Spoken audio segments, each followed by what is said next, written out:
Welcome জানাচ্ছি সবাইকে আমার নতুন একটা ভিডিওতে। তো আমি আজকে করছি, দেখো এখানে ভাত হয়ে গেছে, আর এখানে করছি আলু ফুলকপির একটা পাতলা ঝোল। ফুলকপিটাকে আমি প্রথমে ছোটো ছোটো করে কেটে নিয়েছি। আমি ফুলকপি কখনো বড়ো বড়ো ঝোলটা রাত্রেবেলা বিশেষ একটা করি না, পেটে হজম হওয়ার একটা ব্যাপার আছে, যেহেতু বাচ্চা এই তরকারিটাই খায়। আমাদের তরকারিতে বাচ্চার জন্য এক্সট্রা কিছু করি না। এখানে আলু আর ফুলকপিটাকে এরকম ছোটো ছোটো করে কাট করে কেটে নিলাম। এটাকে এবার লবণ জলে সিদ্ধ করে নিয়েছি। প্রথমে সিদ্ধ করে নেওয়ার পরে এখন এটাকে তেলের মধ্যে ভাজছি। একটু ভাজা ভাজা হয়ে গেলে তারপরে এটার মধ্যে চলে যাবে তোমার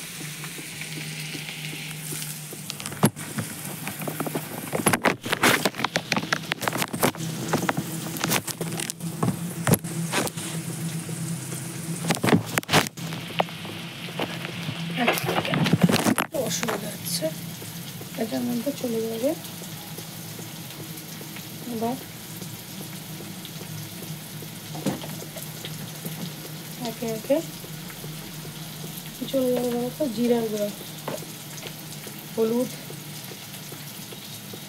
দিচ্ছি,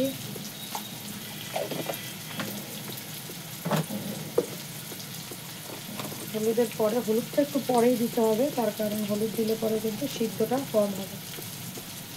1.5 চামচ মতন, ছোটো চামচের 2 চামচ মতন জিরার গুঁড়া। এবার জিরার গুঁড়া দিয়ে তো এটাকে ভালো করে একটু কষিয়ে নেব।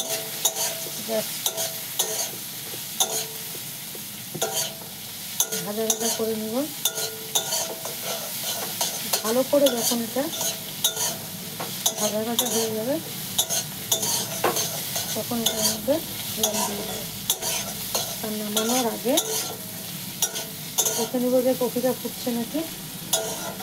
নামানোর আগে আমি দিয়ে দেবো আধা চামচ মতন, নামানোর আগে দিয়ে দেবো আধা চামচ মতন গরম মশলা। এবং আমি সব মশলা কিন্তু সানরাইজ কোম্পানিরই ব্যবহার করি, মাঝে একটু কুকমি কোম্পানিটা ব্যবহার করি যখন যেরকম দোকানে যেরকম থাকে। তো আজকে আমি কীভাবে ফুলকপি আর আলুর ঝোল করি, আমি কিন্তু কখনোই অতিরিক্ত জিরার গুঁড়া দিয়ে তরকারি রান্না করি না, যাতে পেটে কোনো সমস্যা না হয়। তো এইরকম মাখা মাখা ঝোল আমি করব। আর যেহেতু শীতকাল, তাই আমি এটার মধ্যে একটু কী দেবো বলো তো বন্ধুরা, টমেটো তো দিয়েছি, তার মধ্যে দিয়ে দেবো এই যে ধনে পাতা। তো এটাই আমার ফুলকপির আলুর ঝোলের রেসিপিটা আজকে তোমাদেরকে জানালাম।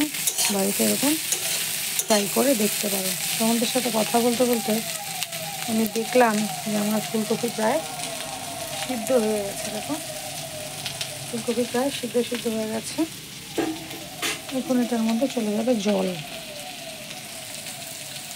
তো ভিডিওটা ভালো লাগলে লাইক কমেন্ট শেয়ার এবং আমার ইউটিউবের চ্যানেলটাকে সাবস্ক্রাইব করবে বন্ধুরা। আর ফেসবুকের বন্ধুরা তো কমেন্ট করবে, লাইক করবে। টাটা, গুড নাইট, সবাই ভালো থেকো, সুস্থ থেকো।